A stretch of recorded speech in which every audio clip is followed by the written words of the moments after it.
Compressor terminal identification. Welcome to this training on compressor terminal testing. Here you see the three terminals commonly found on single-phase compressors: common, start, and run. These terminals are arranged in a triangle pattern. Identifying them correctly is essential before performing any electrical testing.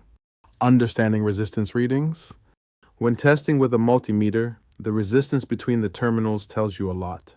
Expect the lowest reading between common and run, typically around 1.5 ohms. Between common and start, it's about 6 ohms. The highest reading, around 7.5 ohms, should be between run and start. How to use a multimeter. To test the windings, set your multimeter to ohms. Touch one probe to the common terminal and the other to run, then to start. Finally, measure between run and start. Write down each value to compare. Fault diagnosis.